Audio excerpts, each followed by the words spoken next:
I'd like to call to order the regular meeting of the NFP Review Board for Tuesday, January 27th, 2026.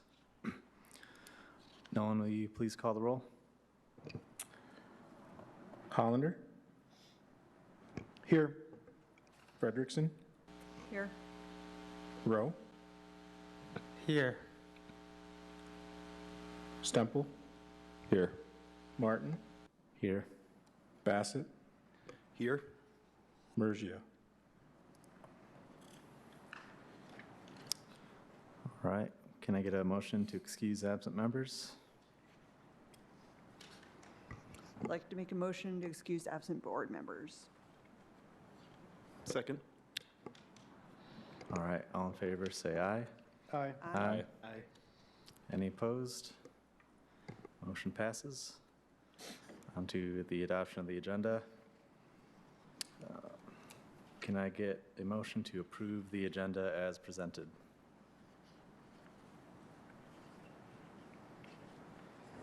So moved. Second. All right. All in favor, say aye. Aye. Aye. Aye. Any opposed? All right, motion passes. Item C, the approval of the minutes. Approval of the minutes from the NFP Review Board special meeting on December 16th, 2025. Are there any amendments or comments related to the draft meeting minutes from that meeting? Yeah, just one. My last name is spelled incorrectly. Sorry. Nope, good catch. Thank you. We'll update that.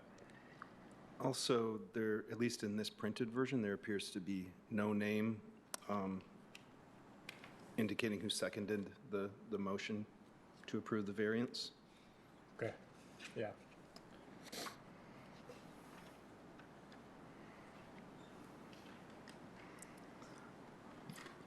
All right, can I get a motion to approve the meeting minutes from the NFP Review Board from the meeting of December 16th with the changes of Director Frederickson's last name and the supporting vote on the variance request? So moved.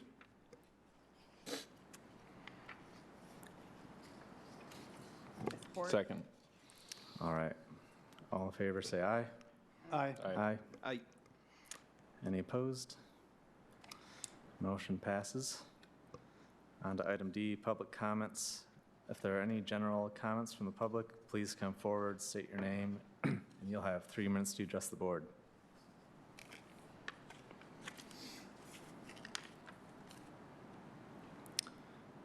All right, I'm not seeing anybody step up in person. Do we have any call-in comments yet? We'll give it a minute too, since the lag on the stream online too.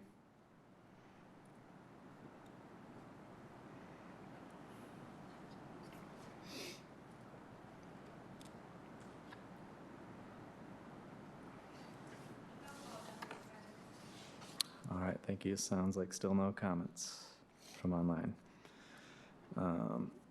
Item E, board member comments. Are there any comments from the board?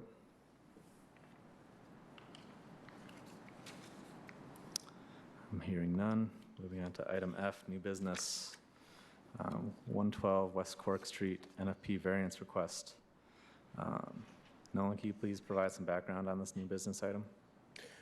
Yep, so we're starting with 112 West Cork Street.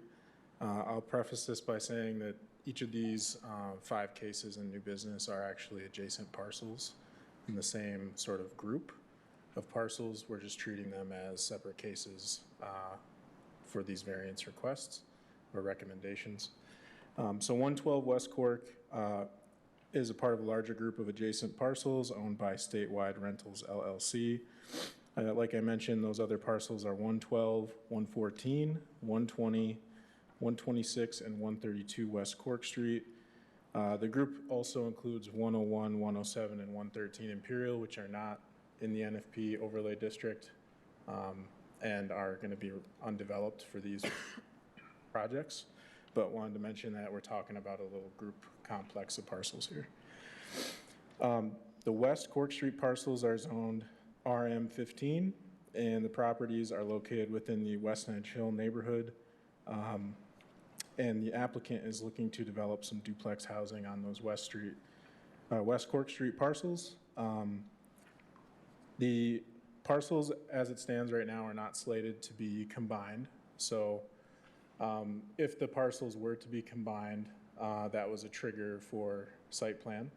It's also, because these are residential properties, they're also not triggering site plan. So the process looks or is going to move forward as, today, each of these cases are looking for a recommendation to Zoning Board of Appeals.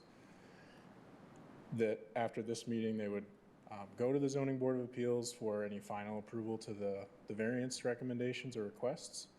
And then it would be an admin or an administrative approval after that as the applicant pulls permits and starts working on these projects separately. So the administrative approval process would not include the NFP, coming back to the NFP board like we normally would for site plan review process. It's a little different. And the NFP plan documents would be reviewed by, in this case, our NFP ordinance, it says the city planner or designee.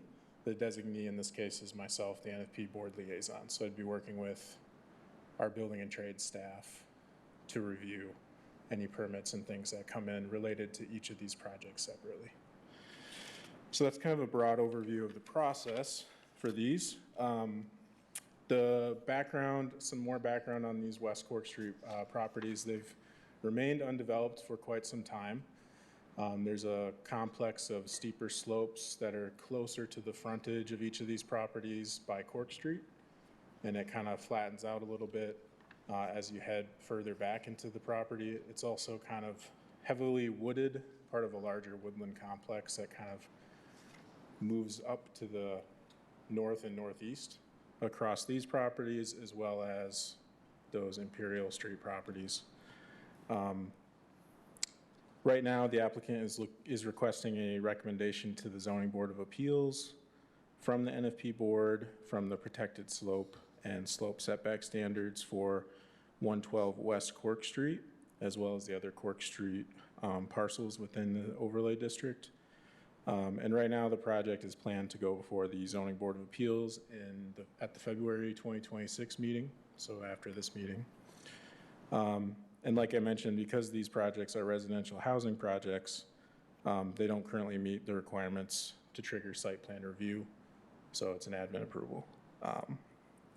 And having reviewed these properties, the two biggest standards that apply for these particular properties right now is the slope and slope setback standards, as well as the woodland standard. And we as staff have been working with the applicant since fall. There was actually some other iterative design elements or previous designs for the project that were more intensive and trying to do more housing units, a little more intensive on these properties, and have since kind of brought the intensity down a little bit, as well as looking at these each as a case-by-case basis. And each of the properties, 112 West Cork Street, as well as the rest, are nearly 100% woodland right now. And in the packet, you'll see there was a woodland assessment done. There's a tree inventory as well that gives species and size by DBH, as well as some of their conditions. I included that there because of the woodland assessment aspect of it, but we're not looking at the protected tree standard here. We're looking at the woodland standard for this particular property. And in this case, they are meeting the woodland preservation requirement. So they're preserving 36.7% of the woodland area for 112 West Cork. But it does, the woodlands do coexist with the natural sort of undulating steeper slopes, and the slopes and setbacks are kind of the area where it's tough to move the project around in a configuration that makes sense and is feasible, and that's why based on those findings that staff are, feel comfortable that you're recommending this variance to the Zoning Board of Appeals from the protected slope and slope setbacks for 112 West Cork. And the reason I brought up the other parcels right now is that there's a slight variation in each of my staff reports for each case, but we're looking at very similar, pretty much the same features on each of these adjacent properties. So with that, I'll invite the applicant up to speak more on the project. Oh, hold on. Yeah, you might have to speak closer to the mic. All right, there we go.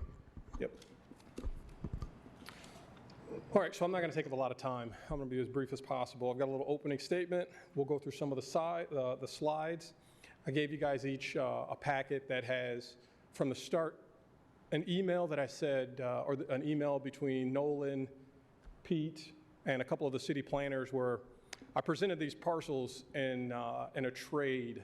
So these are all, never been developed. They're wooded, heavily sloped, and the city currently owns a parcel that is a brownfield that's heavily contaminated, and that we were working with the city on for now years to purchase and develop. And so I said, well, you guys are having a lot of weight on, keeping the trees and the woods and the slopes. Why don't I give you these parcels, and then in exchange, we get that heavily contaminated parcel that we've already done our assessments on, our phase ones on, and we'll develop that. And you guys can either keep these lots here, and there are 8 of them. 5 of them are NFP, which is why these 5 are in front of you. The other 3, although Nolan said they're all connected, they're contiguous to each other, but they're in no way connected as far as a development. Each one of these is a single-family residence, or duplex, which is considered a single-family residence in the building code. I said, hey, I'll give you these 8, you give me that 1, and we'll call it a good trade. So the email I think it spans over 5 or 6 pages, is that, that request. You guys want to save this lot? I'm more than happy to do that. And over 2 months, they said, well, we looked at it, we explored it. Even if you were to come up with a cash difference in value, I'm not going to recommend this trade happen. So I said, all right, well, let's go ahead and go forward with the development. Verbatim, I didn't change anything in there, so you see that entire email. I think the last one was from Jared, which said, even if you were to come up with a cash difference in value, I'm not going to recommend this, so you should reach out to Nolan to move forward with the NFP process. And I'm here. So I'm going to read this prepared statement. That way you kind of have a little bit more detail. So good afternoon, everyone. My name is Jeremy Cole. I'm here on a request for limited relief from the Natural Features Protection Slope Standards for 5 different parcels along West Cork Street. These parcels all share the same existing condition: steep slopes that exceed the NFP threshold and occupy much of the buildable depth of each lot. These slopes are not man-made and were not created by the applicant. Without limited slope relief, it would be impossible to construct residential structures or buildings or provide safe driveway access to the West Cork Street, from West Cork Street, effectively eliminating reasonable use of these platted residential lots. The relief that we are requesting is very narrow. It is limited only to the duplex footprint, the driveway access, and the utility corridor, with disturbances confined to the minimum area necessary. No slope disturbances are proposed outside of the clearly defined boundaries shown on these plans. We've also incorporated protective measures, including fencing along the disturbance and preservation of the remaining slopes and woodland areas. Woodland protection is calculated by the area, and tree removal is limited to no more than 75% of the parcel. This request aligns with the intent of the ordinance by balancing environmental protection with reasonable use of the property, and we respectfully request approval of the slope relief as shown. So we're going to look at 112 first, and that parcel, what you see here in front of us, you show the driveway kind of pushed all the way to the right there, which isn't actually feasible. That driveway has to be more centered. And I've got some renderings here that'll kind of show why that is. And Nolan and I said we'll just pass these around. But I'm going to hold this one up first so you can kind of get an idea. So right now it's completely wooded. But what this first image is going to, actually you want to hold this left side. This is going to wrinkle up on me. I'm going to stand by the mic still. Okay, so 132 to 112. The driveway is currently shown all the way to the right like it is on this plan, but as you enter that drive space to get to the property, that parking spot sits right there. So because these lots are only 49 feet wide, the driveway is going to be 12. There has to be enough space to enter the parking area and for the occupants to go left or the occupants to go right. The way we've got the driveway written on this plan here and designed in this one, it won't work. So with that 12-foot has to be centered just like the rest of these. So you've got room to come in and hang a right or hang a left, depending on which building you're in. So this is obviously the kind of an aerial view. The other two are from just different views here. So this is essentially at the bottom of the street. You'll still see the slopes. The trees aren't representative. Obviously, there's going to be a lot more trees in there. And then the last one is essentially the same, but just from a different direction. So now we're looking at just the top of West Cork Street. So you likely won't even be able to see these properties once they're built. The majority of them are 100 or 250 or 200 feet deep, and the 112 and 114 are only 150 feet deep, which is why it's a lot harder to kind of navigate this. So we can pass those around. Now, one point again on that driveway. A straight line up to the parcel, the buildable portion, is the most kind of expedient way to get there. It's not the most prudent for us. The most prudent would be for a switchback where you kind of weave up to the top of the hill, and any kind of slope you'll see on any larger development, you'll kind of see that. So like Henderson Castle, you go up a little bit and then you start to kind of curve and wind up to get it, because that's, the steep slope is just a little too tough. So we're going to be bringing down some of the parcel, and at that delineate, I think it's 75 feet. So at 75 feet from our property line, we can meet everything that we need to be going just a straight shot 12-foot wide driveway. I'm sorry, can you repeat that? I was messing with that. The Yeah, 75 feet from the property line, and put that back into context. Thanks. Yeah, so Nolan could circle this 75 feet. So our property line is down at the bottom, referenced in red.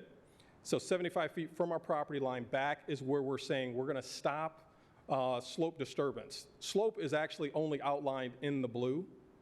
And so originally we just said, well, let's just push that driveway all the way over to the right and we'll make that work. But in reality, that's just not going to work. So it's got to be towards the middle. But at 75 feet back, we're able to successfully get a straight shot back to that parcel.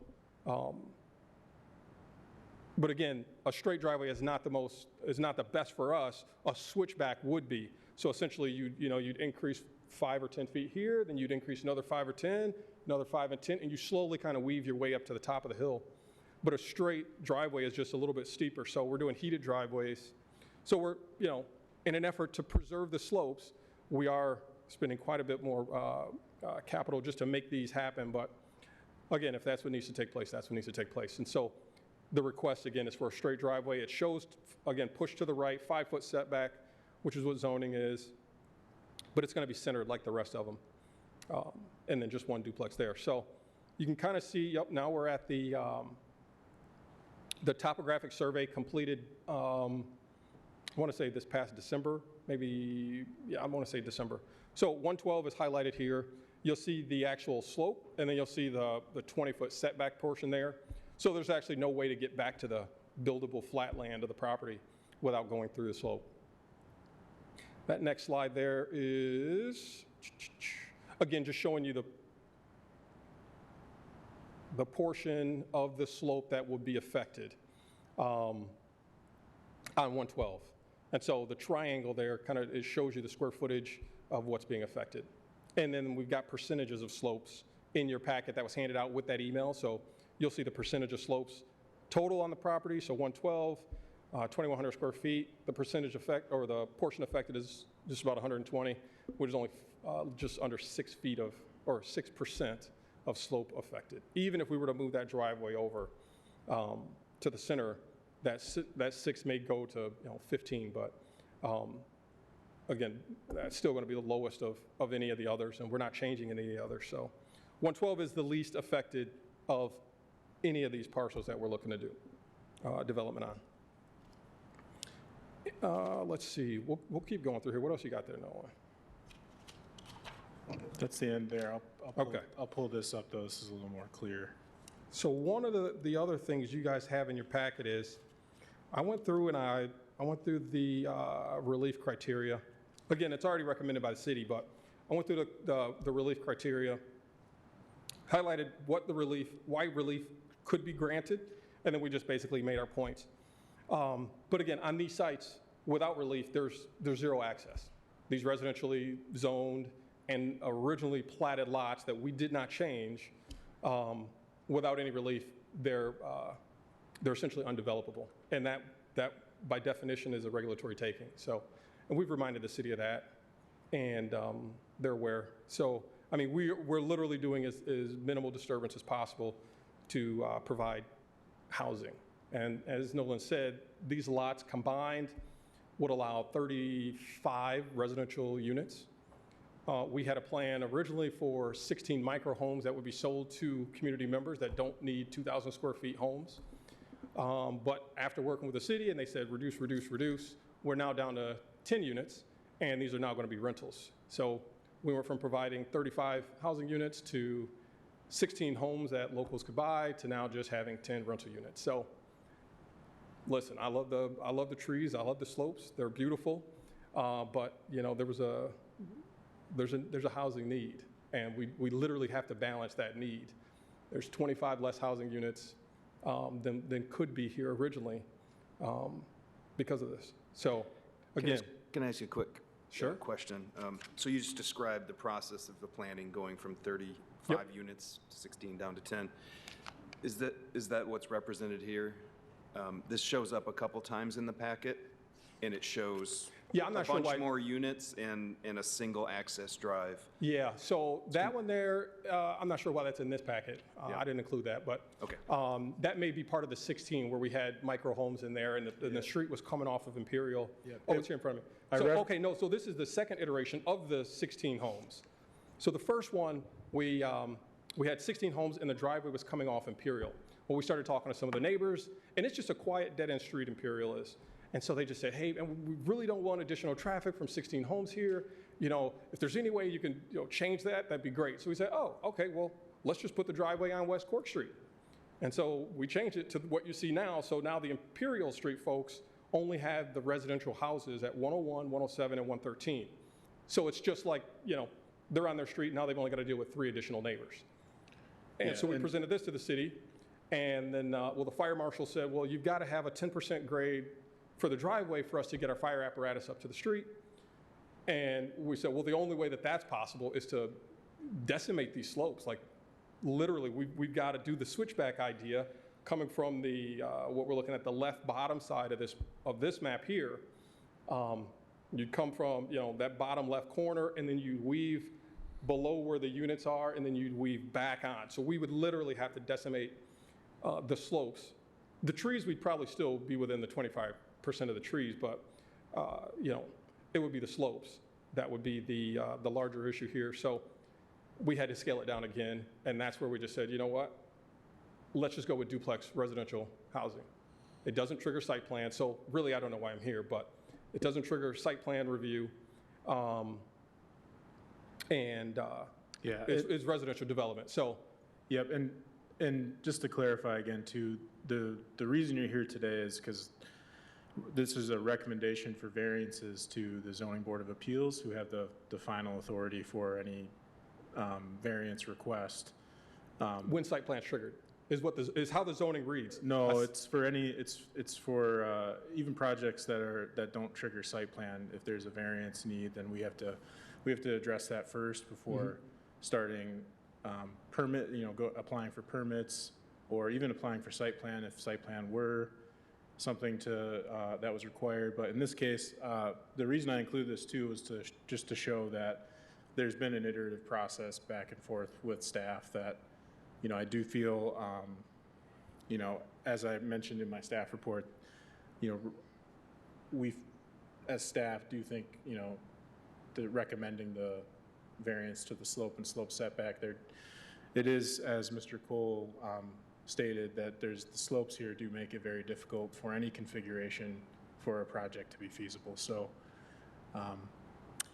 That's why I included it, just to show how this is kind of iterated over time. Gotcha. So, yeah. So that's 112. Willing to take any questions you've got? So are these short-term rentals or long-term rentals? Yeah, so in this zone, short-term rentals aren't allowed, and that's Pete Eldridge. So if there's anybody here, if there's any questions, he'd be the guy that can answer that question. And we've gone before the Zoning Board of Appeals to get a variance on that before, but we've got no plans. So the rentals are going to be midterm rentals, so that we don't do any long-term rentals. We just do, I mean, these are going to be higher-end duplexes. They're going to be really nice.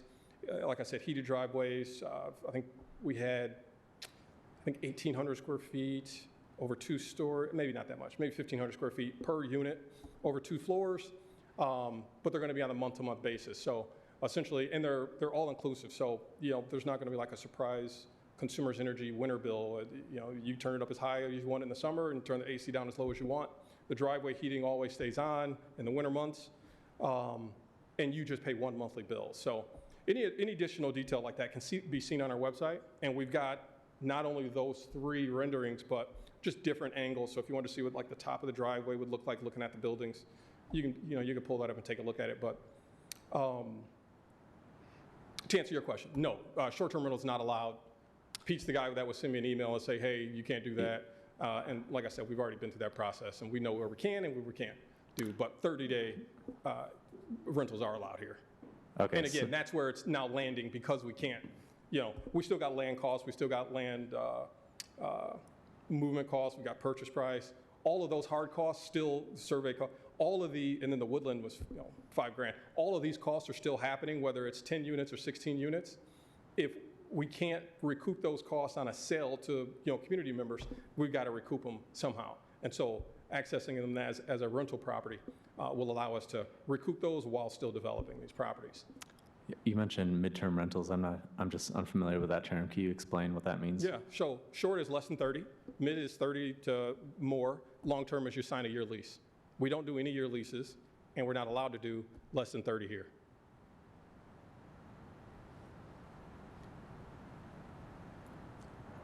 Nolan, I have a question for you. This indicates the Cork Street parcels are already zoned RM15. If the parcels were combined, would that be the defining zoning classification? Yeah, so if they were combined, I do believe it'd be RM15. They'd all be NFP. I think early on in conversations too, we also identified that the Imperial Street properties aren't NFP right now, but if they were also combined with the Cork Street properties, it would all become part of the NFP overlay district. But to answer your question, yes, I think that would be the zoning classification.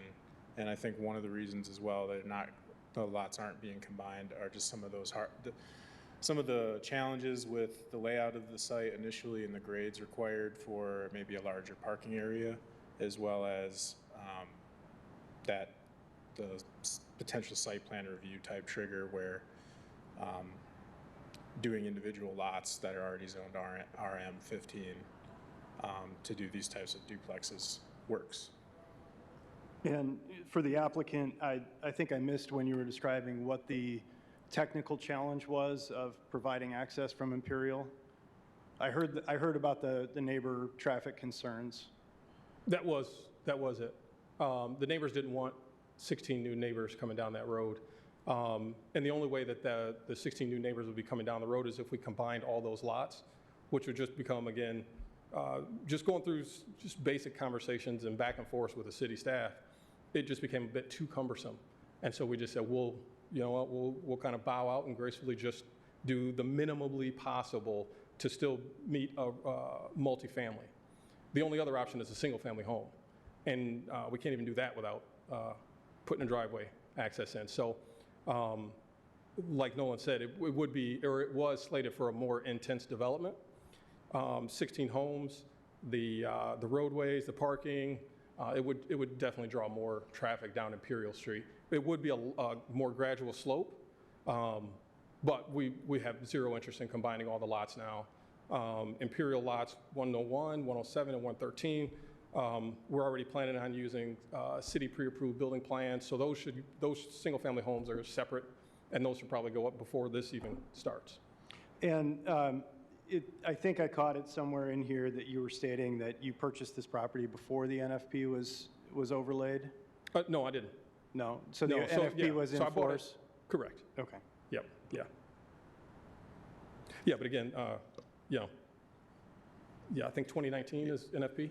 Yep, that was the inception. But I mentioned in my staff report as well, these have been kind of dormant parcels for a long time. They haven't really been developed, partially because they are quite challenging properties. So I believe that, yeah, there might have been, I'll just leave it at that. They are, even So- before NFP was in. Yeah. So I've got the, I'm a real estate broker as well as a builder. So I've got the sales packet here for this parcel here that's been available. And you can see that this thing's been listed and canceled and listed and canceled since, you know, the old estate here is 2011. So whoever buys this property talks with the city, goes over their plans, they get shut down, and then they relist it. Talk to somebody else buys it, goes to the city. And 2011 is, that was the earliest time that someone actually bought it with plans to development. And through conversations with Pete, he said, I think I'm the fourth developer, if I'm correct, that is, or Nolan may be able to answer that too, but I'm the fourth developer that's tried to come up with a solution for housing on these lots. And like I told him, I'm gonna be the last. I'm gonna develop these, and you know, we're gonna provide housing for folks. That's what we're gonna do. Now, we wanted to do more, but 10 is better than 0. And if you don't agree with that, you know, you can ask some of the unhoused folks how they believe and what they feel about that. But we always believe that, you know, if you provide a nicer product, those folks who are in the mid-level product will move up to that level, and then it opens up the, you know, those other tier of housing.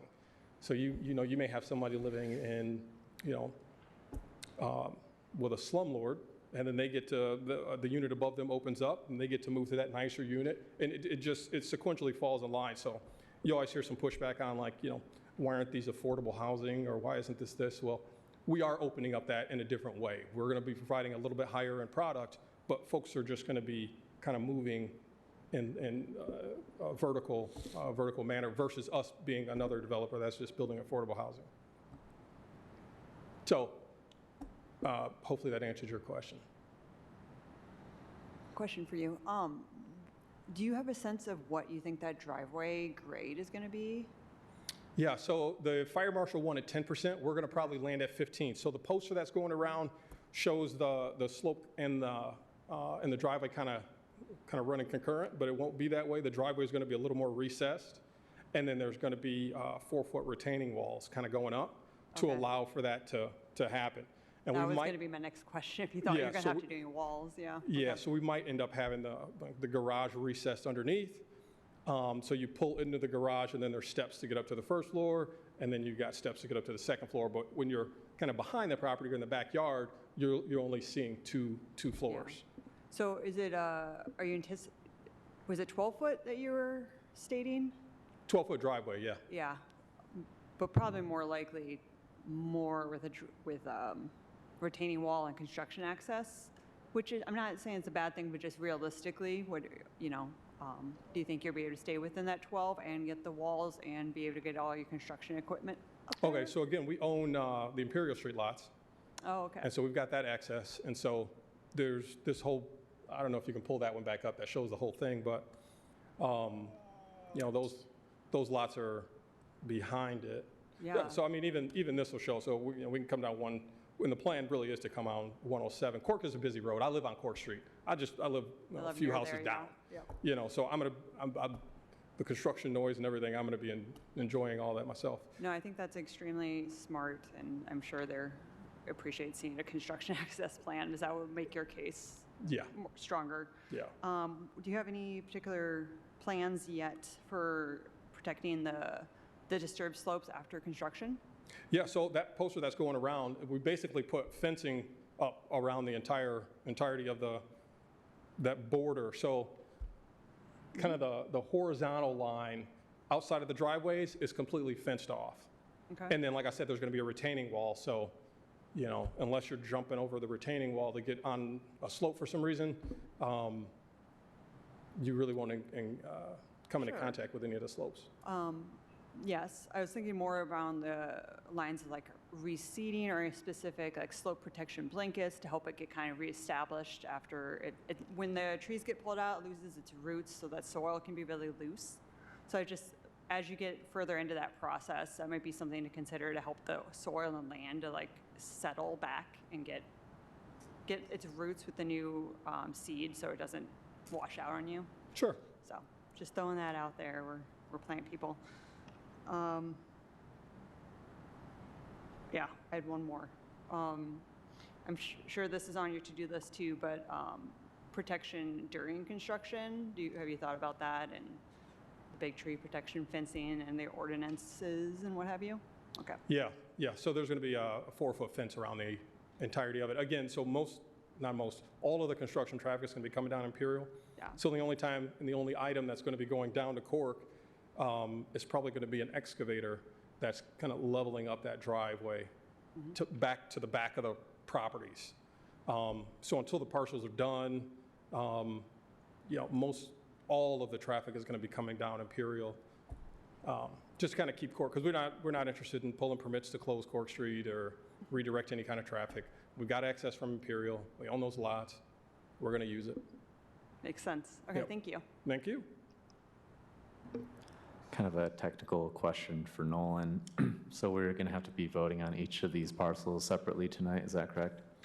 That's correct, yes. So each is their separate case, based upon the fact that that's how permits will most likely be pulled. It also grants a little more flexibility for the applicant. So, to be able to start on potentially one property and wait to start on another, as an example, can pull permits. The other part of it is that just how motions and things are made, having separate cases. I did mention that my staff reports, there's some repeating documents in the overall agenda packet. That's redundancy is there just because these are each their own separate case, but each staff report is very, very closely, they're very similar just for each of the separate properties. If you look at as an example, like the topographic map here, the slope complex, that ridge is just cutting across all of them. So they basically all share contiguous features. So yes, yep, there's multiple reasons why they're treated as separate cases.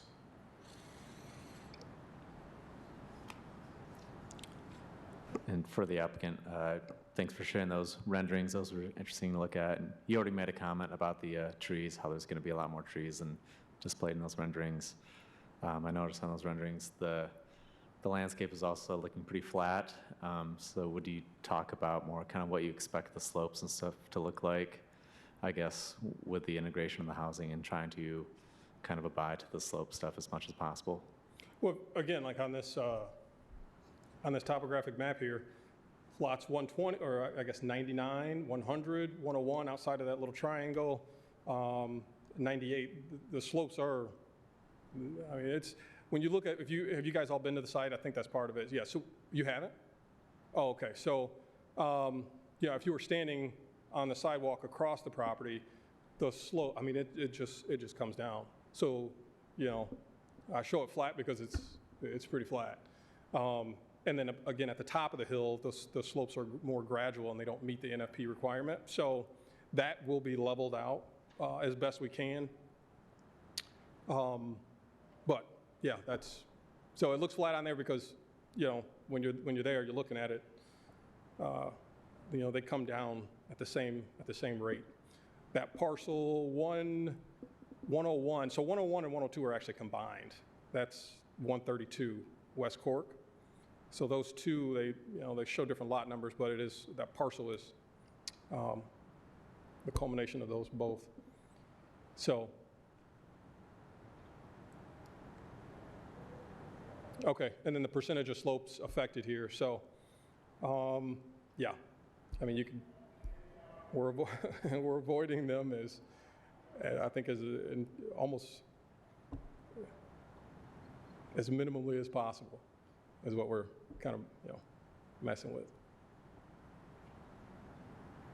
Thank you. You bet. And there's this, the number of, for the woodland standard as far as like trees remaining, it says 36.7%. That's just for this parcel, is that correct, Nolan? Yeah, on each of the applications submitted, there's a percentage for each separate parcel. Okay. And then I included the woodland report. It's at the, kind of at the end of the packet, but they did meet all the requirements there. They broke it out by species, delineated where the woodland was, some of the conditions of those species, and also just showing how the woodland complex cuts across those parcel boundaries.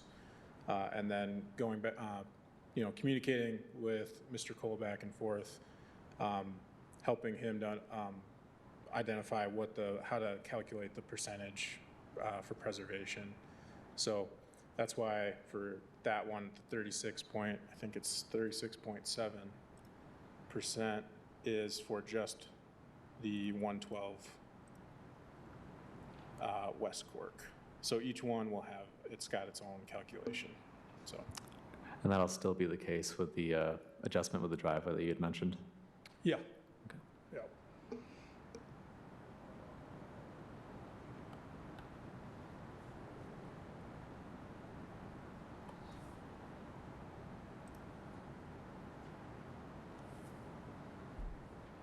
I think we'll take a brief moment to take any public comment while we're kind of digesting this. So if there's any in-person comments, let me find where it says. Yeah, if there's any in-person comments, please step forward. Not seeing any. Are there any call-in comments?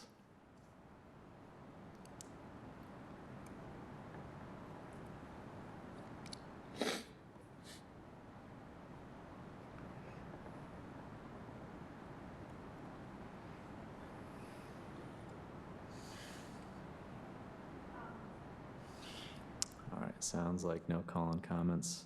I'll still give the board here another minute to kind of look over stuff and see if there's any more questions.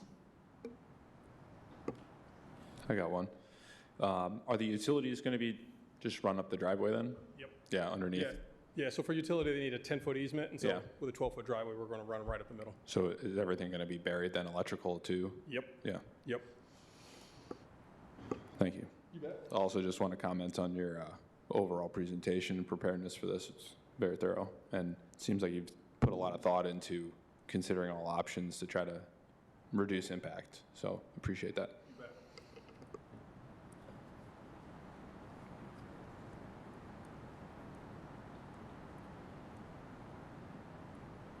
Hey Nolan, question for you. Are we allowed any more backstory onto the why there was a no on the land transaction? I don't have a lot of the backstory. It was between, I think it was the Brownfield Redevelopment Authority Board, was basically who was approached by Mr. Cole, and you can correct me if I'm wrong, but that was between the applicant and the Brownfield Redevelopment Authority, which is also kind of, it's a separate board, even kind of from the city itself. Right. So, Okay. yeah, I don't know a lot of the background there beyond what probably was provided in the context of the emails, so. Yeah, so Jared is, I want to say he's just like the overall liaison, so it kind of feels like he's got his hand on a little bit of every project that goes on. And so he said, hey, I'm going to put it before, so I told Jared, I said, hey, I'm going to present this to the city commission. This is what I want to do. I want to trade these 8 for that 1. Before I do that, do you have any insights? And it's in that first page of the email. I told him straight up, I'm going to run this by the city commission and see if they're interested. But do you have any insight? I think I should start here. He said, thanks for presenting this to us. It's a kind of a unique idea. Let me run it through our channels. And so he presented it to the city attorney. He presented it to the Brownfield Development Attorney. And so from November, I think 17th or 27th, it had to have been 17th. 27th is too close to Thanksgiving, or is Thanksgiving. And so he wouldn't have been replying then. So it was November 17th to the first or second week in January. I said, I'm going to stand off on any of this. So we didn't come to your December meeting, and I didn't proceed on any of this so he could run it through different channels in the city. So it's not that I approached BRA. I just said, I'm going to approach the city commission unless you see a better fit. And he went out and put the word out and said, okay, I'm going to go to this department. They said no, or the attorney said no, but let me run it by this other one. They said no. And he said, well, we've got this, the Brownfield Redevelopment Committee, and I'm going to talk to those guys like the first week of January. They said no. And then that's when he came back with that final email saying, the committee is not in favor of this, and I don't recommend you move forward, even if you want to pay the, you know, because I think the lot over on Michigan is like 460,000, and these are 155. So, you know, I'll write a check for the difference. And he said, yeah, even if you do that, they're not going to be in favor of it. So, I mean, if you know, if I offered, you know, hey, I'm going to save 100% of this, and that's what I did, and you know, he ran it through every option in the city, and everyone said no. So, you know, there's nothing else that I could have done, and it wasn't just the Brownfield Redevelopment Authority that I approached. Because again, I approached the person who is the liaison over all of this. He did the digging and found the answer to be no. So, Thank you.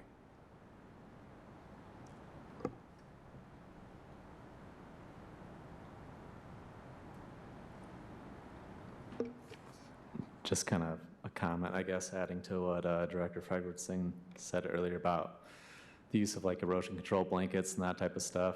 I think, you know, with this project, it'd be really good to see like the erosion control aspect definitely be like overdone than underdone, and then any of that kind of stuff.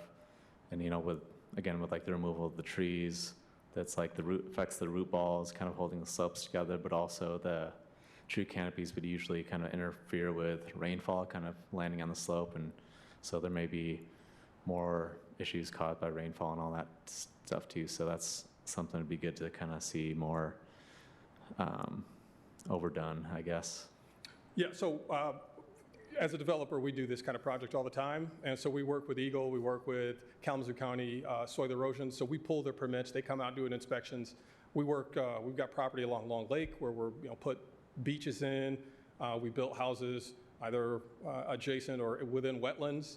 And so soil erosion's inspected regularly and randomly. We don't get notice on, hey, we're coming out there on Tuesday to inspect your soil erosion, you know, blankets and seating, et cetera. They just show up and then they send me and the municipality a letter saying this is what we observed with pictures. So it's not in here because that portion is going to be covered with, you know, the building portion, but 100%. All those, when we open that up and the water can't get down, it's going to want to shed. So seeding that and putting the blankets down with staples and everything is, you know, minimally, that's going to happen. So, but we're well aware of that needed. Yep. Yep, and we have soil erosion, sedimentation control inspectorate within our Planning and Economic Development Department. So yes, everything, just to echo.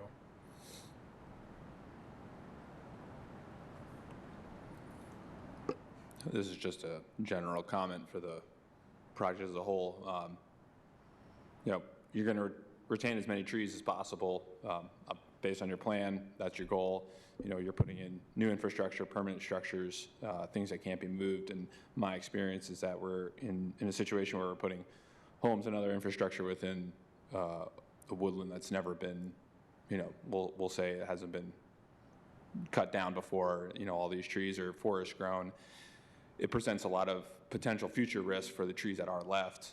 They're forest grown, you know, based on their defects. You know, we're saving this tree because for, you know, NFP purposes we need to, but maybe that tree from a hazard standpoint is now a hazard because now there's a house there, now there's a parked car there. So just thinking about that too and making sure that what's there is, you know, I'd recommend having a qualified arborist out to inspect them based on your plans and saying like that tree's not worth keeping just because it's going to be a problem down the road. It's going to create long-term maintenance issues. It's just things to think about.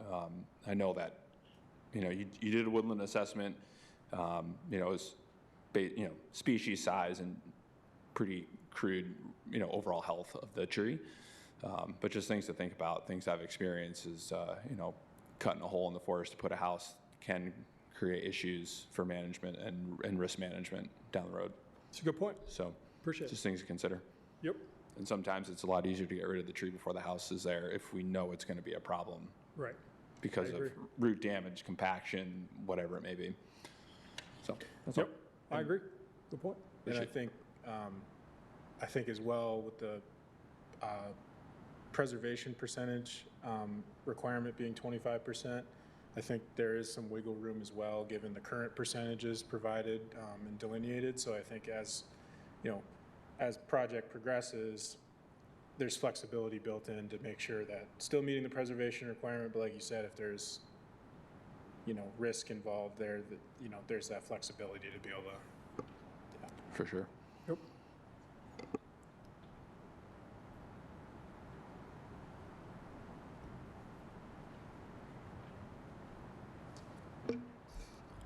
All right, is there any more questions or discussion from board members?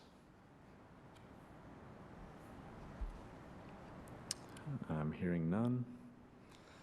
Can I get a motion to recommend a variance to the Zoning Board of Appeals from the protected slope and slope setback standards for 112 West Cork Street? I didn't know if I should do this beforehand. Can we add a condition to the movement here? Can we add the condition, which you're already doing, that the driveway extends at least that 20 foot beyond the setback? Does that make sense?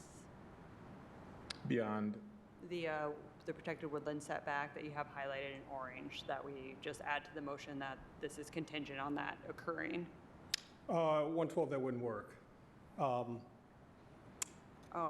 Excuse me, I thought I looked at them all. Let me review.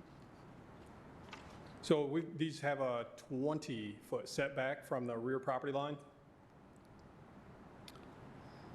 So with a 20-foot setback And from that's the one that's got the, okay. Yeah. So each one of those parking spots, I think, is 10 feet wide. So right at the top of that driveway, where it kind of jogs left, there's not a lot of space from that to the front of the building. So there would be zero parking Okay.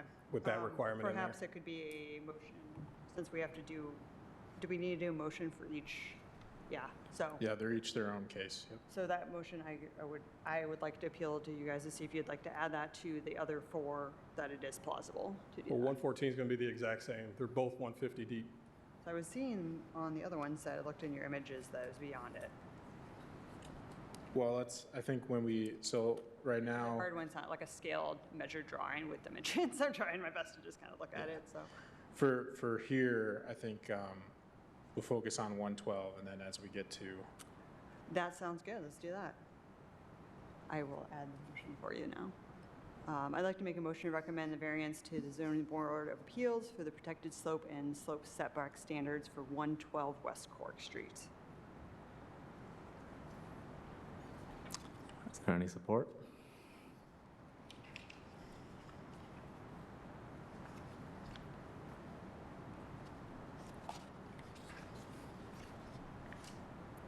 Someone needs support.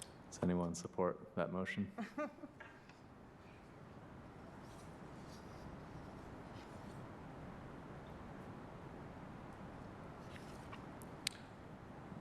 Is there any changes in the motion that anybody would like to see?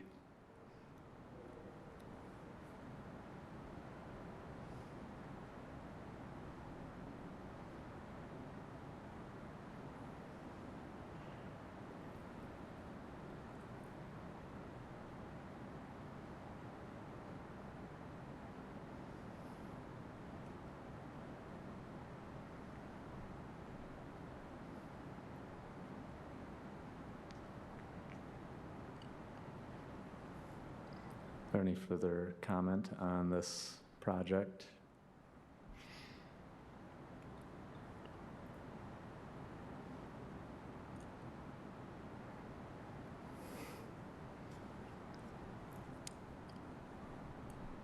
Nolan, can you help me with what to do next?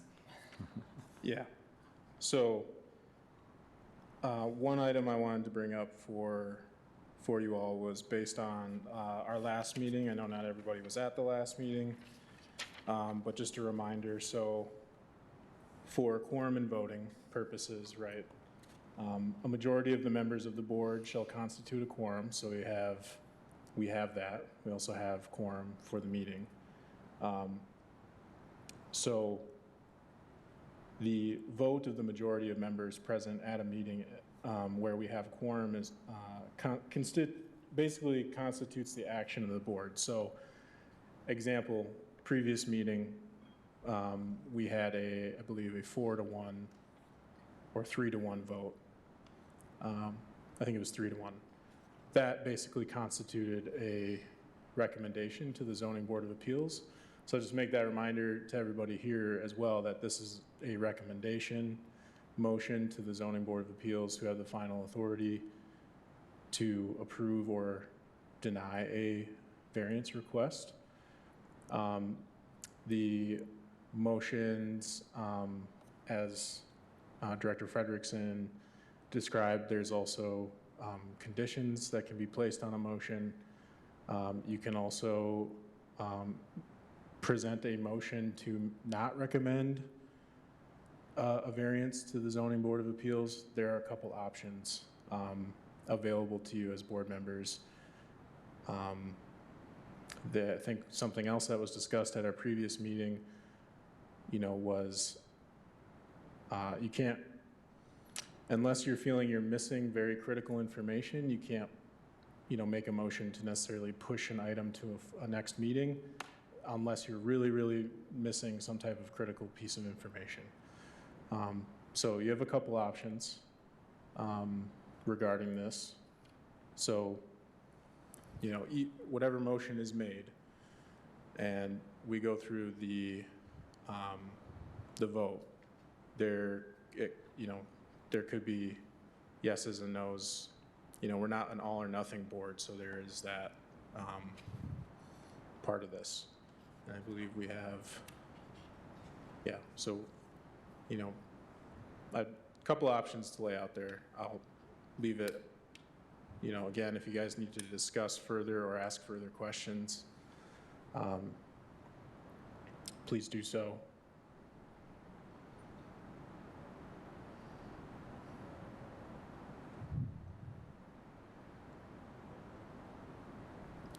I'll give us a minute to express any questions, or if there's any thoughts people have that they would like to kind of express out loud for discussion or anything like that.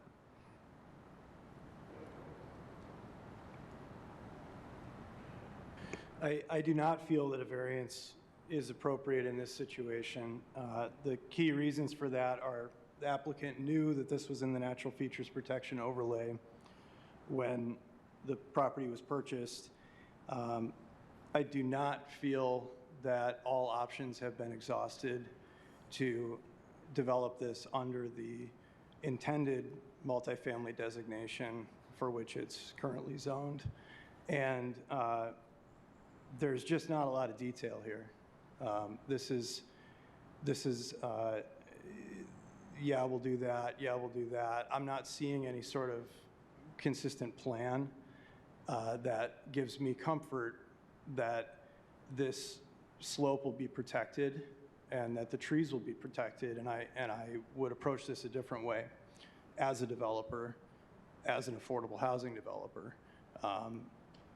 My personal opinion, based on the information that I've been provided today, is that there are other options here. So if we're looking for a second to the motion so that we can hold a vote, I would second that if we're ready to have a vote. But I believe we're still in discussion, so. Yeah, no, thanks for that. Does anybody else have any discussion points to add to that?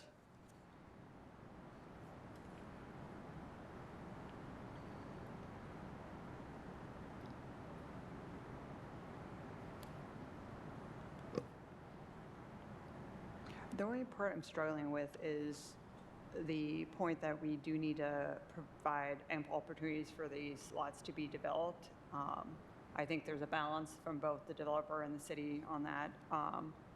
If he'd come to us without those imperial lots, what would this discussion be like? And I know that's not the case, and ifs are not, what we're at, but that's kind of where my mind's at. I'm trying to find that balance.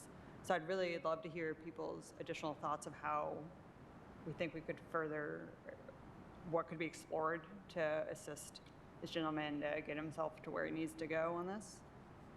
Just my 2 cents. I mean, I think one of the more obvious things to me is there is access through those imperial lots to the properties. That does not disturb the slopes. I understand you're thoughtful about, you know, the impacts on the community, and I do appreciate that.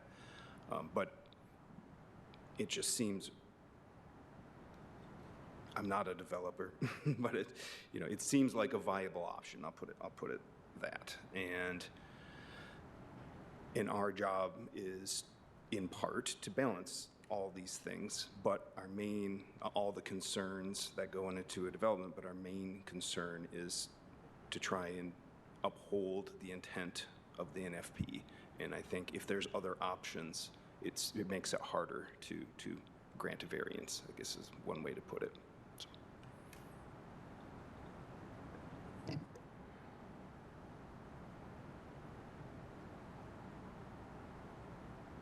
Or I should say recommend one, not grant one.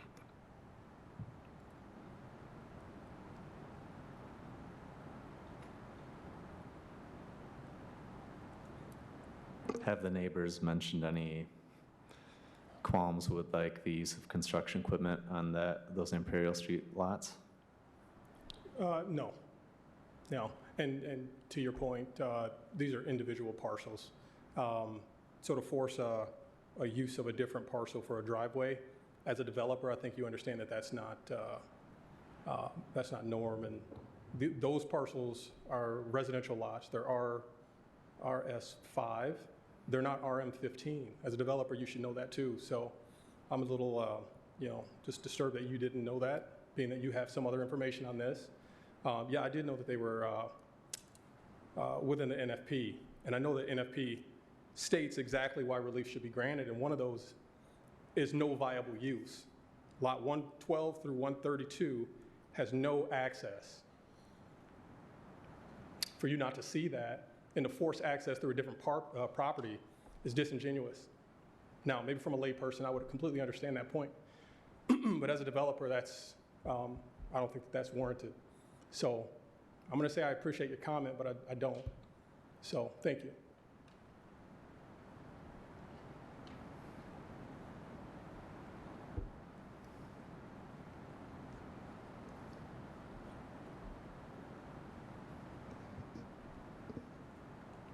All right, is there any changes anybody would like to see to the motion, or any thoughts about just carrying the motion forward just so then we can have a vote as a board? I had one other thought that just came to me. Had you Sure. explored, similar to what you had on your initial, but not similar in the sense of you explored a shared driveway to an access road, we'll call it a very narrow driveway to these parcels, I did. assuming the development would still be the townhomes and not the large development? That would Yep. be a way to minimize your cut through the. So that portion is not presented here, but Nolan can speak to that.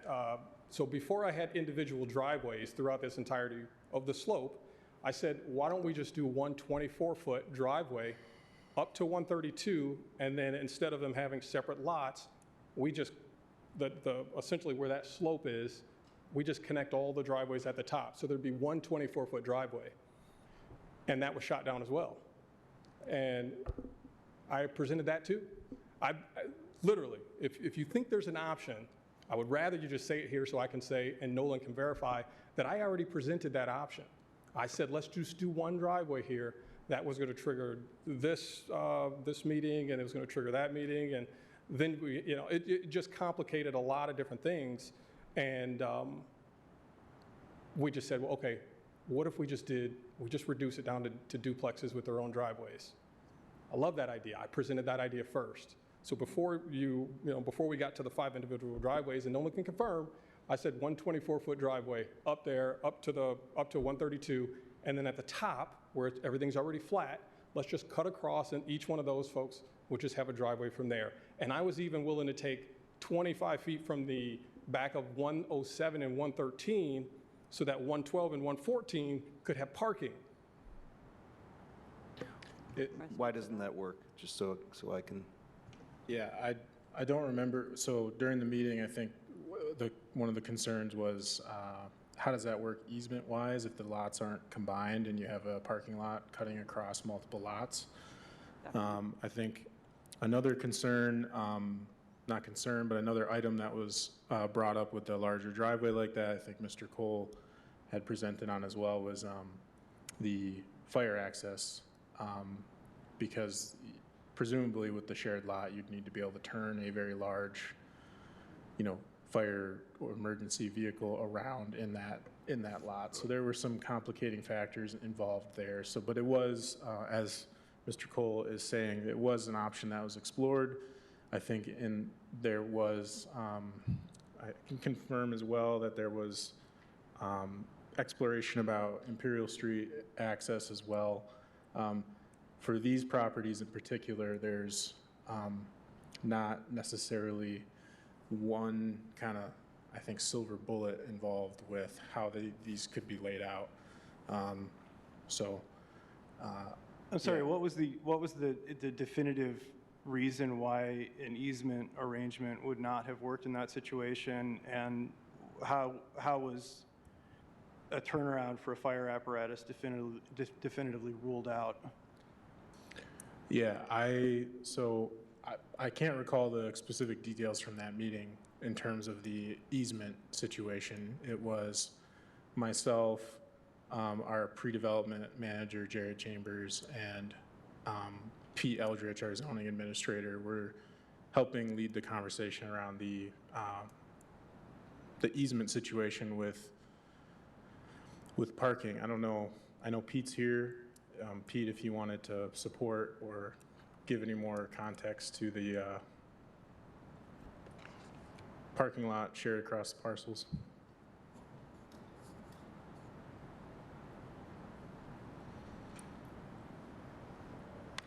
Sure. Thank you for giving me the opportunity to speak. I'm Pete Eldridge, the zoning administrator. I guess to Director Hollander's question was, how was it ruled out? So this was a projects meeting, so nothing has gone to the full site plan review committee yet.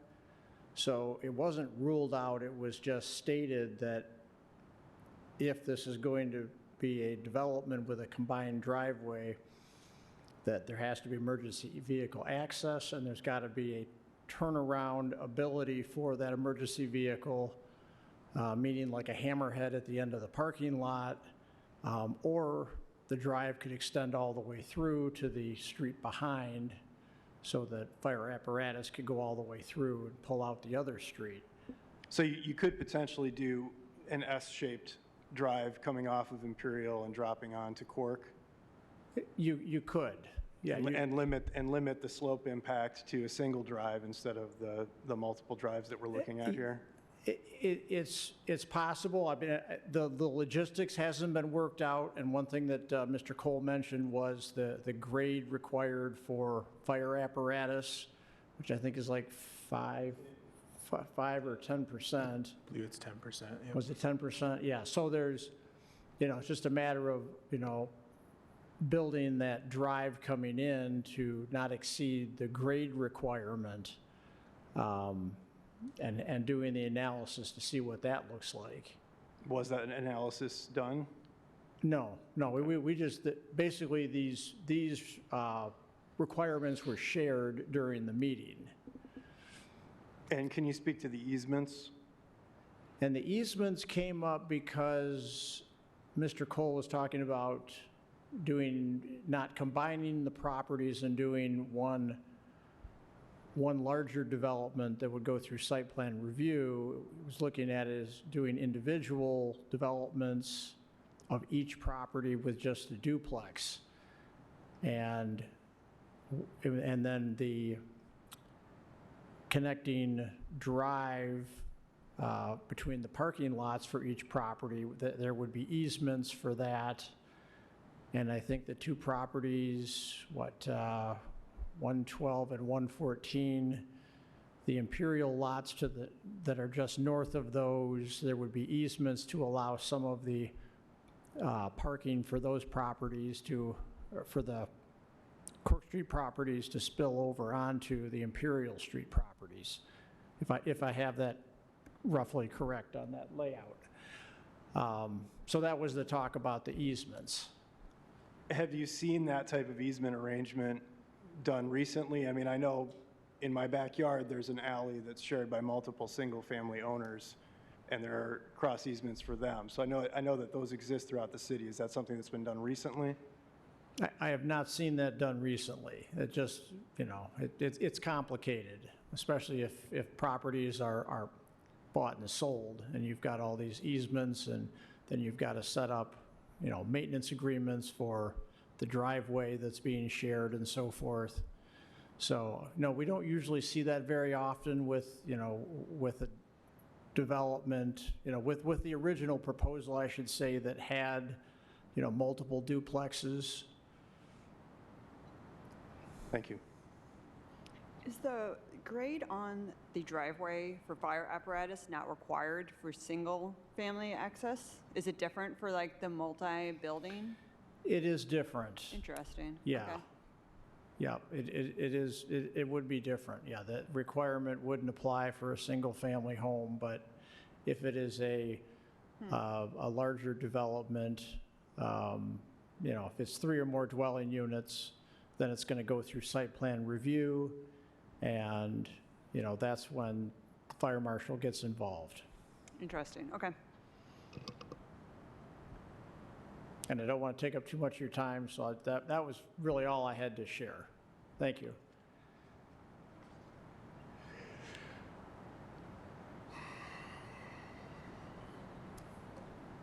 I'm interested to hear any other ideas. I don't want to come off as being, you know, harsh on you or you on me, but Look, I think a man, lot of these ideas, I've been in that seat enough. I know how frustrating this is for you. Well, I just want to say a lot of these ideas, if you bring up, I could say, yeah, I actually did present that, and these guys can say, yeah, we discussed it, and, you know, I brought up, why don't we just do the one driveway, and then we'll do access agreements. I'll do easements. I'm literally trying to avoid the slopes as much as possible. But there is a point where these are legally platted lots that if they do not have access, it is a legal taking. It is a statutory taking. And, you know, we will go that route. But, and this, I think, is just a recommendation. I don't want to say just a recommendation, but this is a recommendation for the ZBA, who I think eventually is going to have the final say on this. But to force me to combine lots is not the answer. You know, the city presented that idea. So essentially you're saying, well, buy 113 West, or not West Cork, buy 113 Imperial, don't develop it, but use it for a driveway. I haven't seen Hollander do anything like that. But it sounds like what you're suggesting that I do to make that S-shaped drive. But again, I'm willing to hear whatever ideas you got to save the slopes.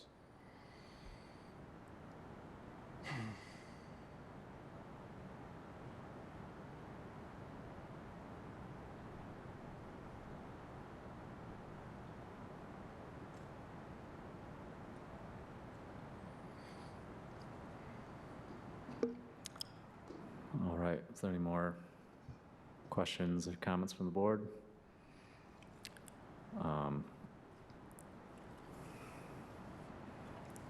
Any changes to the motion that people would like to see on the board?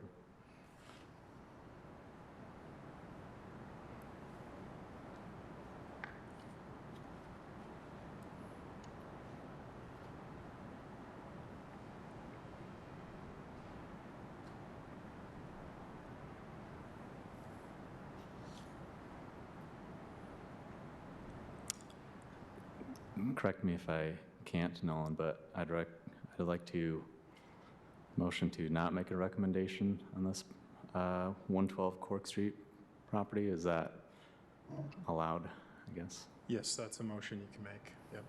You need to have a second for that. And then Support. All right. This will need a roll call vote. Nolan, will you please call the roll? Can you clarify?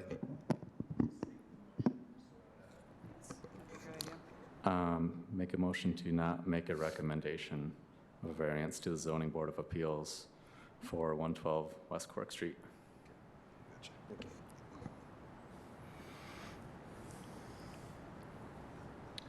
Okay. Rowe, Support. Frederickson? No?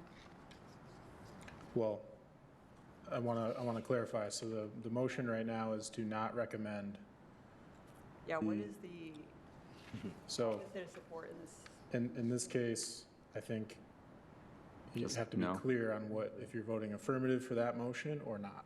Yeah, the double negative is probably a bad choice for this, but I am in favor of moving it forward to the zoning board of appeals. So I Okay. am against this So motion. you're, okay. And that would be my no. Rowe, just to restate. Support. Stemple, Yes. Martin, Yes. Bassett, Yes. Hollander. Yes. All right, motion passes. Moving on to 114 West Cork Street, NFP or variance request. Nolan, I don't know if you need to provide any more background beyond what we've heard on this one. Yeah, so providing some background here, it's the very same cluster of parcels like mentioned. I will just open it up to the applicant to take any questions. Right now, the staff recommendation is similar, same to what 112 was, so I'll just open it up to the board for discussion.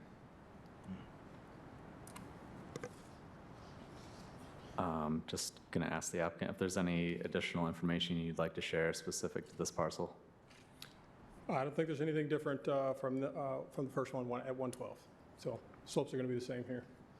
All right. We'll take a moment to take public comment. If there's any in-person public comments, please step forward. I'm seeing none. We'll see if there's any call-in comments, and we'll give it a minute just because of the stream lag as well.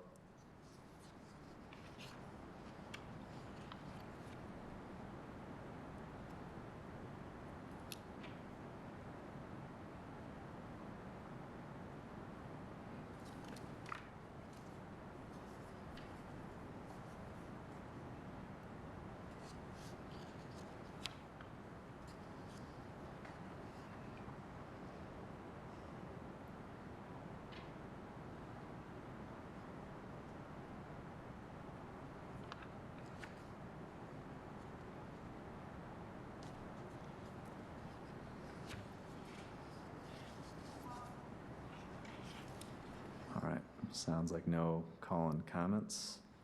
I'll open it up to the board for any discussion or comments on this specific parcel, 114.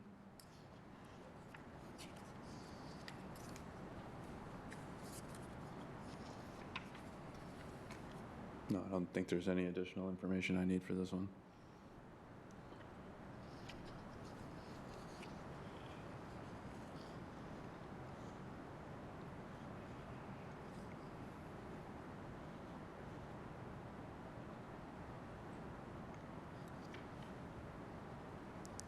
All right, if that's what I'm hearing, can I get a motion to not recommend a variance to the Zoning Board of Appeals for the protected slope and slope setback standards for 114 West Cork Street? So moved. Support. All right, this will need a roll call vote. Nolan, will you please call the roll? Frederickson, Same as the last one, no. Hollander, Yes. Rowe, Yes. Stemple, Yes. Martin, Yes. Bassett. Yes. All right, motion passes. Moving on to 120 West Cork Street. Okay, so it looks like the next three are able to be, the driveways, at least if not more, the distance is at least 20 foot, if not longer, outside of that setback offset. Can you please confirm that for me? would start with 120. Well, again, the drivers are coming off of West Cork, so they're going to go straight back if you're talking about parking. Yeah, I'm talking about how long the driveway extends, where parking would begin. So essentially confirming that parking is not going to begin anywhere before at least that 20-foot setback. So the slope ends right where that top blue line is. And because Pete confirmed there's 2 parking spots per unit, that second parking spot, I think 2 parking spots would be good on this one. So with a 20-foot setback, that wouldn't be an issue from the top of the slope. Wherever this setback line is. So if you look at it's 75 feet from these slopes are on this one are all just about 75 feet. So from the lower property line where it says slope outlined to where the top blue line is, right there, that 75-foot mark is where the slope ends. And so putting a 20-foot barrier on that with parking beyond would not be an issue there. What is the 139 feet? To the front of the building. I'm sorry, say again? To the front of the building. So the building, so from the property line to the building is the 139, the building is the 36, and then the setback, the rear yard setback is there above the interior. Is there a reason you're not putting parking in the back? The reason I'm not putting parking where? In the back? Access. The lots are only 49 feet wide. There's no access. We've got to have building setbacks of 5 feet and RM15. It's just not wide enough to have a backyard that's accessible from the front.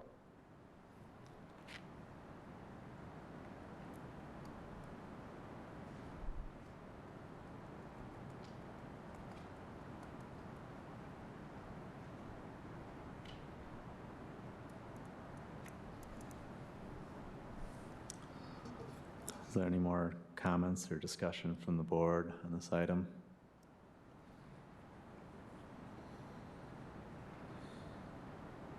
Just to clarify, you have to have a 5-foot setback for the driveway as well from the property line.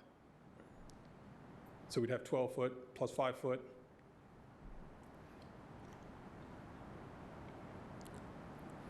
All right, this is another one. Since it's another case, technically we'll need to make some space for public comments. So if there's any public comments in person, please step forward. I'm seeing none. We'll see if there's any phone call-in comments.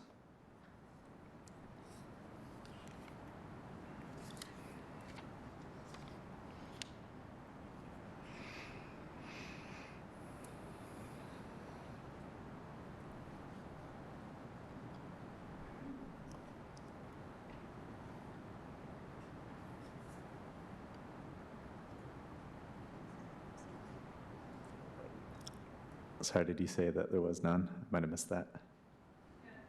Okay, thank you. No call-in comments. If the board is interested, I'd be interested in passing a motion with contingencies on the setback of the driveway and the parking lot extending at least that 20-foot beyond the woodland setback requirement, as well as defining the width of the driveway within the motion. And basically with defining that with the driveway, defining the limits of disturbance in a dimension. Could you speak? I don't know. I'm so sorry. I'm talking outside my microphone. If you guys would be interested, I'd be open to creating a motion that has contingencies describing the width of the driveway dimension, which would also describe the limits of disturbance for that strip within the woodland setback, and then also a condition where parking does not begin until at least 20 foot beyond the woodland setback. So just throwing that out there for everyone to consider. I know we were lacking information in some of these drawings, so I'm trying to define some of this so that we have something to hold on to. So.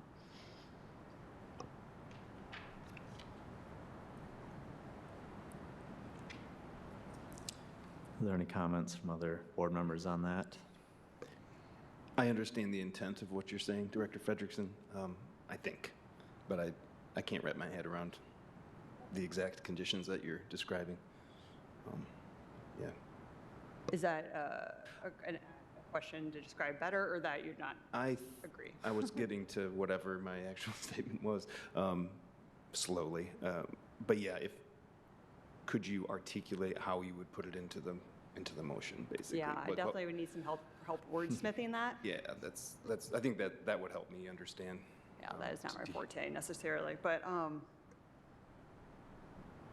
so a condition that it's approved with the condition that the parking lot or any hardscape disturbance, any disturbance does not occur within, before that 20-foot, I'm sorry, parking lot, building, anything outside the driveway does not fall within the setback of that 20-foot or the limit, the protected area would be one condition. So no disturbance other than to access the driveway within the protection and the setback. And then the number 2 would be defining whichever width, I think it was 12-foot, defining that driveway width that is allowed within that setback and within the protected area. And that is also the width for construction access or any other kind of disturbance. Like we're defining this is the amount. The reason I'm saying this is I'm a little concerned that as this comes into construction, that the amount disturbed balloons a bit with construction traffic, and it's not intended, but it happens. So that would help mitigate that in my mind. Both those things would help mitigate those in my mind. So does that help? Need more? It doesn't entirely. I think some of the terms. So I pulled it up on the screen. I think that you're talking about the slope setback. Yes. So you're asking in your Yes, it's shown condition not to have any disturbance Other than the other than driveway. the driveway within this red setback yeah. region here on the topo. Okay. Correct, as well as within the blue outline space, as well as the 20-foot band that goes around that as the setback from the woodland protection zoning. And if I'm using the wrong term, please help me. Let me reorient this. So Your overall intent is to reduce as Create much as additional possible buffer. Against the top of the slope. Correct, basically. and Get it to back get- from the top of the slope. And give some assurance to the the board here that that intent is actually going to be reached. Right. I think it's So just getting, I know it's complicated, but I'm just Yeah, trying yeah. to find something that gives us some edges, so to speak. Thanks for putting the time in, helping me understand it. I think there's a lot in the packet, so it's kind of been hard to, know which one to look. is this from the packet right here that I pulled up? What you're referencing? This blue shaded area. Well, yes, and I think it's one page before. We have the outline and then the pink, and then it says here, this is the setback for 20 feet. So my, Page 4. I don't, 82 or Page 82. 165? There's a 2 in the top right corner. Now, is this lot still in the position where all construction Yeah, access so- is from Imperial? Yeah.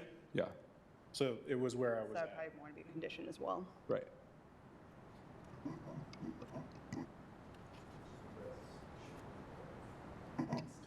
Yeah, so That's a different one. Oh, no, it's not. Yeah, look, yeah, right there, it's this here. Right. but it's This just is- not showing up well on the screen. Let me see if I It's a can. little bit more apparent You're right. on page 82 in the packet. But that's what he's trying to show us. It's just Oh, not, okay. the screen resolution's not working. Yeah, it's a light shade, but I drew a box around that 20-foot Thank you. setback area. is outlined in blue.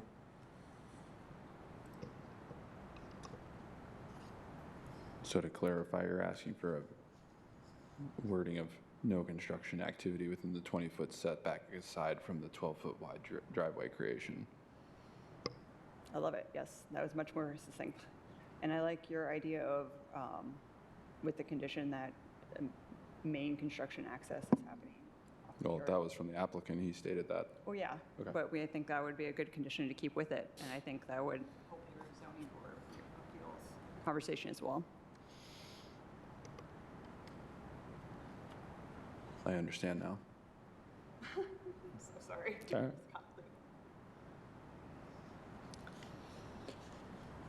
Would you like to make a motion on that then? I can, if you guys entertain me. Oh, gosh. Sure. So the condition on this motion will be to have no construction activity within the 20-foot setback for the slope, aside from a maximum of 12-foot wide impact for the creation of the driveway. And would those conditions, those would be added on a affirmative recommendation to Yes. the zoning board of appeals? Okay. So it'd be a motion to recommend the variance to the zoning board of appeals for the protected slope and setback standards for 120 West Cork Street with the condition no construction activity within the woodland protected zone or the 20-foot setback other than the driveway construction, which has been stated as 12 feet wide, as well as contingent on construction, main construction access occurring from Imperial. Does that make sense? Yep. Yes. We used our brains there, guys.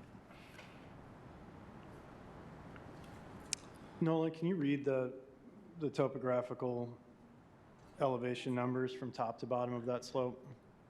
It starts at 820 So is where the thick line, I think, at the, it looks like I it's, can't read it. it looks like at the or bottom, 870, I believe, it's sorry. 842 and it goes to 868, maybe 870, maybe, Jeremy, if you can help. Yeah, page just- 8, page 81 you shows zoom in up, on it actually, a more little bit? zoomed in. Oh, yeah. Okay. Towards the end, there's a clear one. Look at here. The other information. I think on page 81, there are 2-foot I've been trying to figure that out. lines. Trying to correct So it was lot 99 where that setback starts is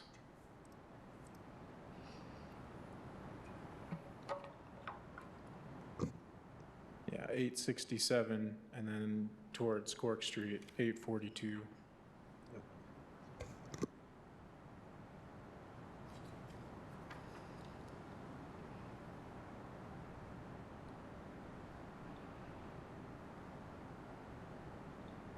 So the dashed lines are 1-foot intervals and the solid lines are every 5.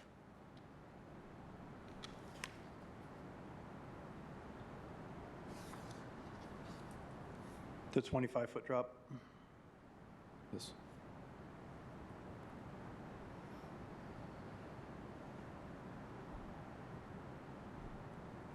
In about, I think that's what, 75 linear feet. It's 25-foot drop and 75 feet about.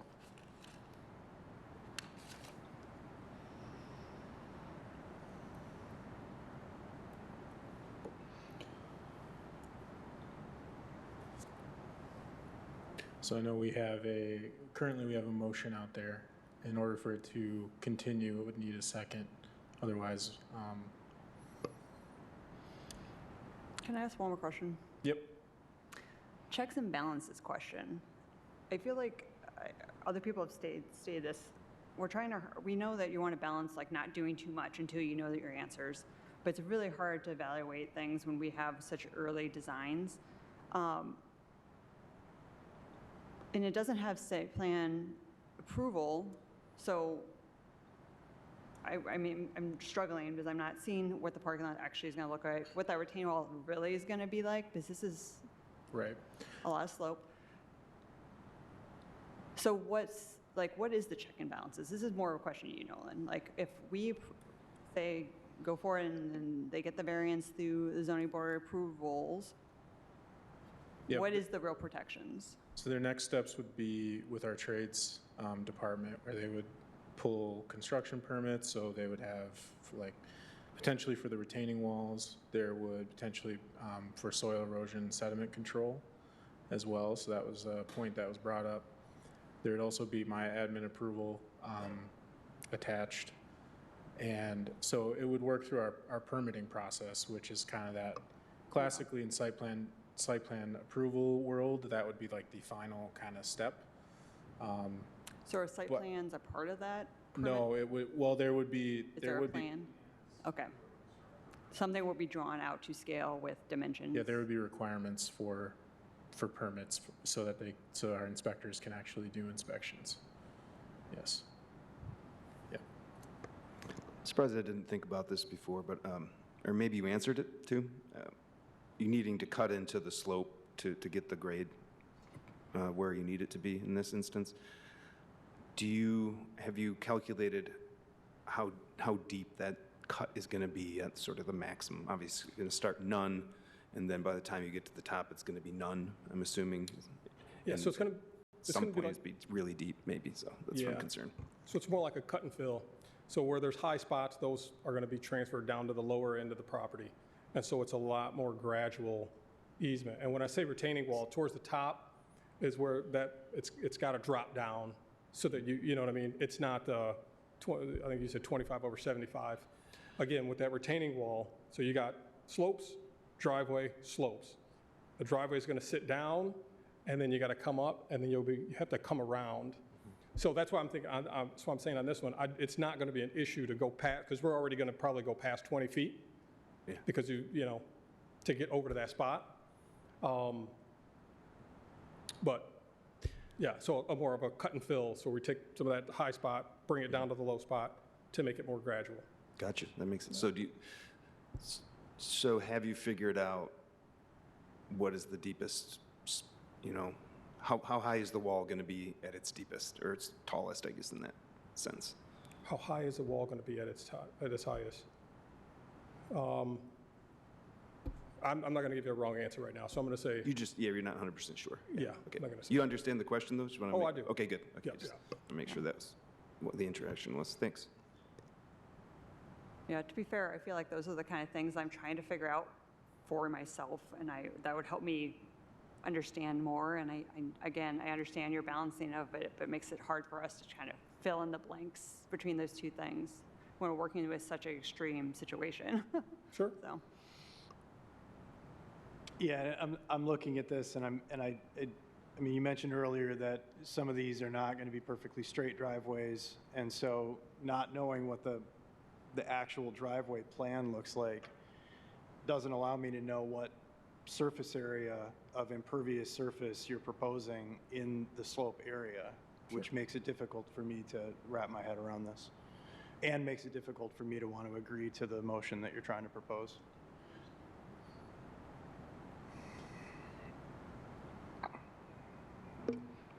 Yeah, kind of ditto. That's some of the stuff I'm hesitant on, just like kind of not knowing a few more details that I feel like we'd usually know kind of at this stage going through like site plan and all that. But can we yeah. make a motion to revisit with X, Y, and Z provided if we had certain things? Nolan, is that possible, or is that not how this should go?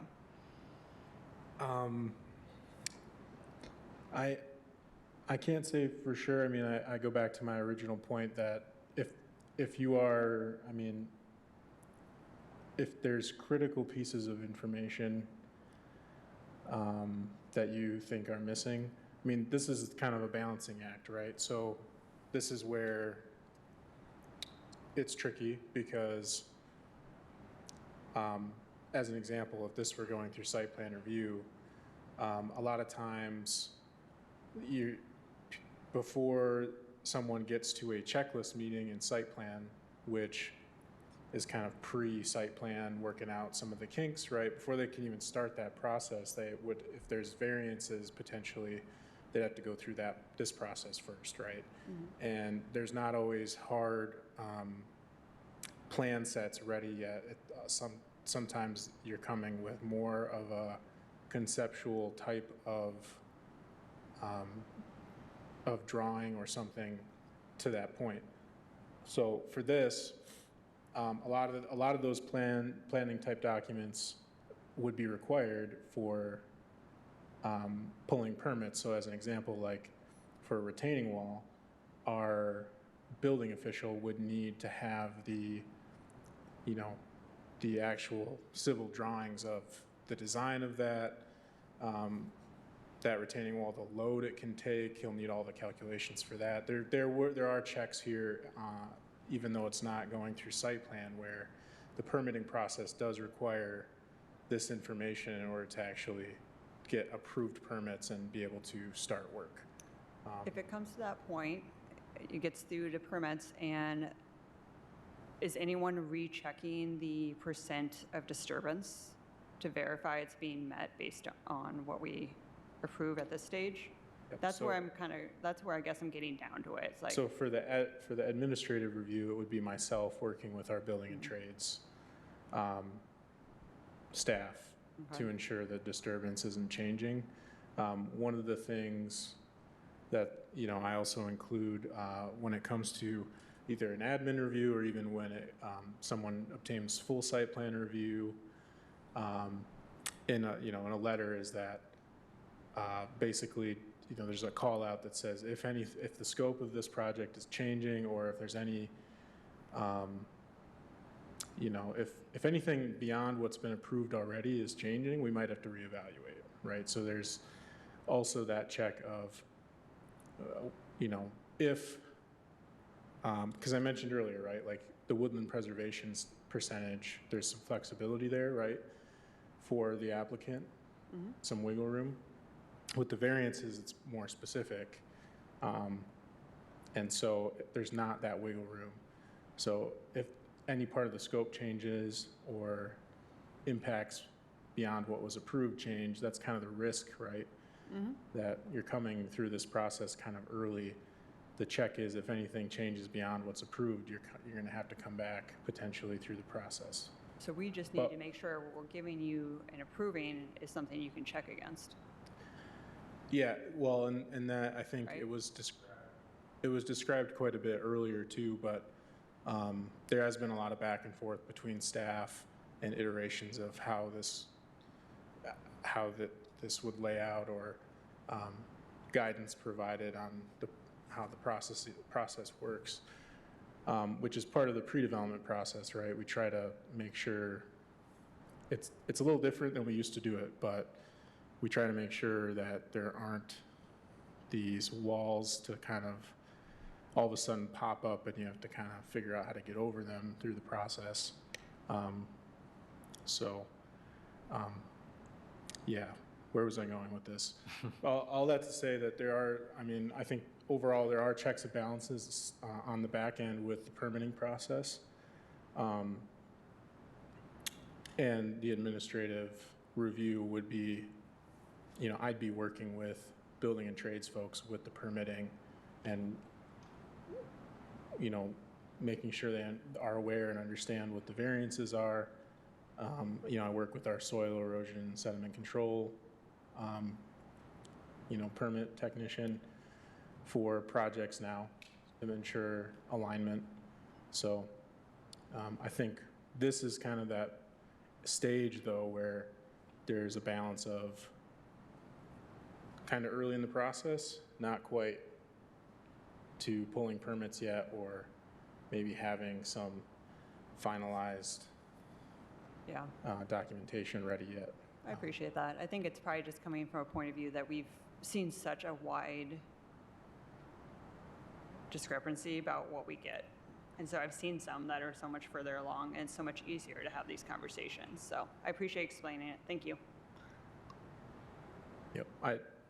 And I fully understand where the board is coming from as well. Obviously, this process is a bit different than the normal process, but it's the same in terms of this is how we look at the variances, ahead of time, and we don't have applicants start our processes before we get past this step for this reason.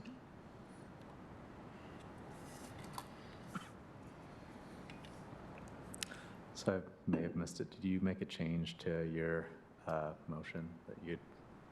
Well, I'm going to be very honest with you guys. I'm not going to repeat all that if the board is kind of unconvinced, which is fine. That's what this is for. But that's what I'm kind of hearing is I'm not going to get a second. So let's remove that motion. All right, motion removed. Would anybody like to make a different motion?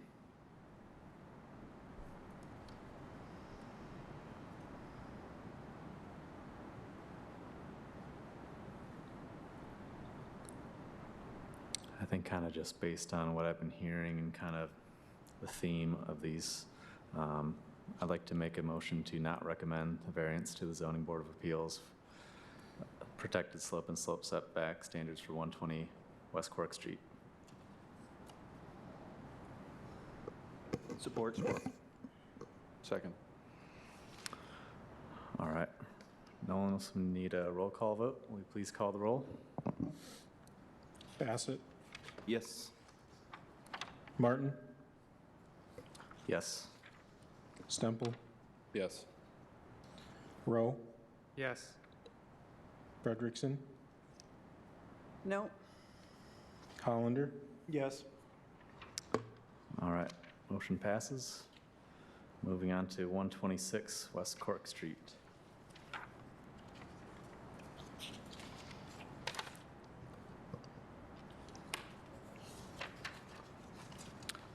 Is there any other additional information that should be provided on this parcel in specific? Not from my end. I'll open it up to the applicant. No changes. All right, we'll take a moment to take public comment. So if there's any in-person public comments, please step forward. I'm seeing none. We'll see if there's any phone call-in comments.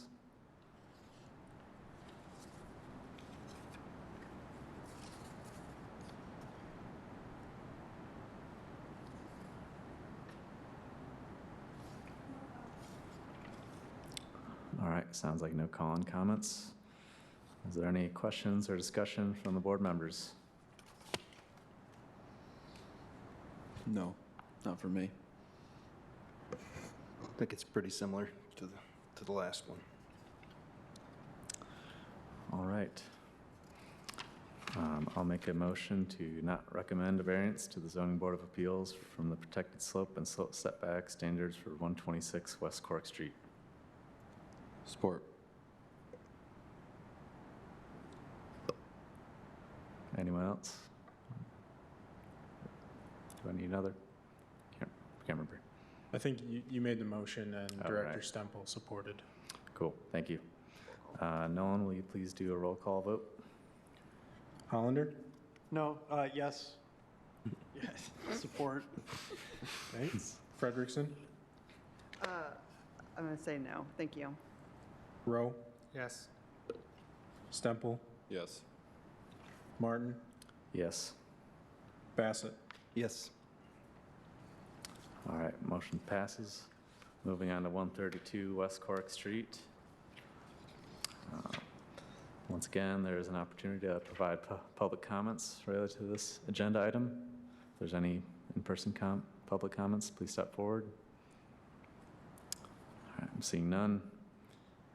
Any phone call-in comments?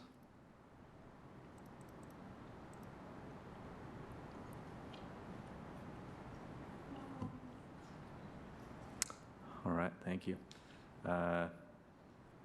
Is there any additional information for this parcel that no one or the applicant feels the need to provide to us? Not on my end. Nothing? Okay. None of mine. Yeah, I'll just mention that this is the largest parcel, also largest proposed structure. I think it also may have it has just a bit more complex slope structure from the topo. That's all I wanted to add. No, I'll just add that I am disagreeing with our motions just because I feel like Nolan has explained checks and balances and trying to balance that constructability with protections. Which is my last statement for that. I just want to. All right, thank you.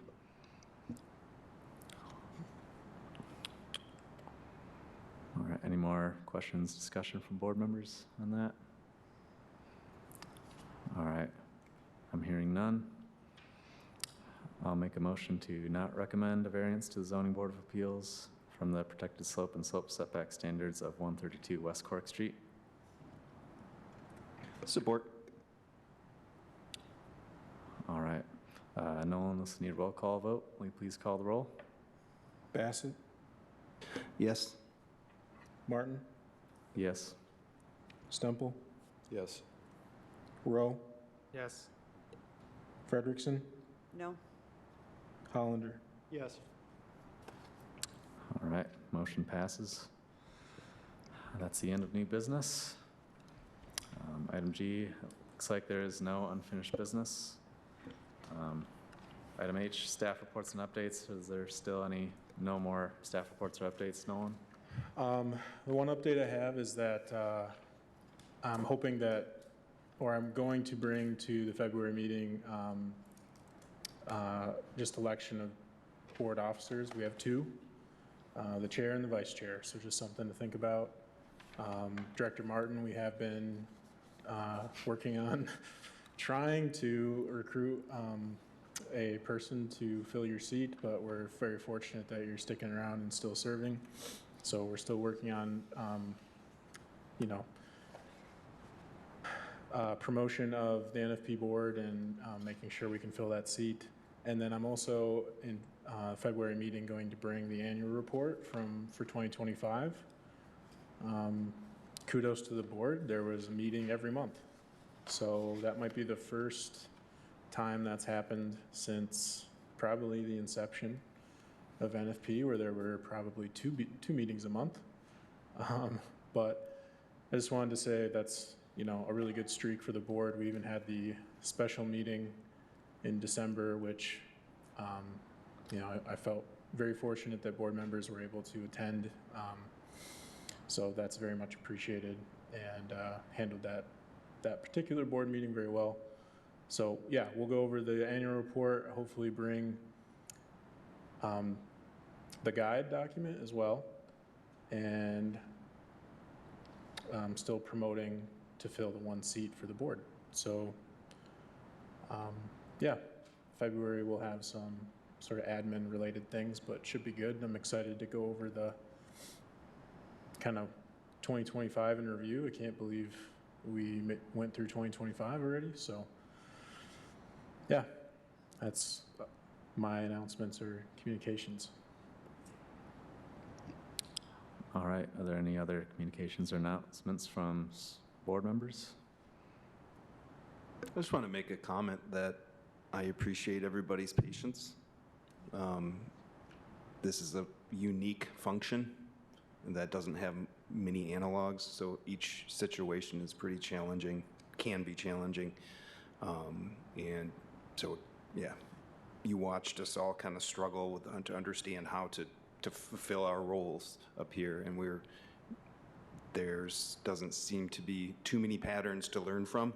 So each time, each thing we're considering is unique, and so I don't know. I know it was challenging for everybody to move through that, but I appreciate everybody's thoughtfulness and patience. All right, anything from anybody else? Hearing none, so meeting adjourned.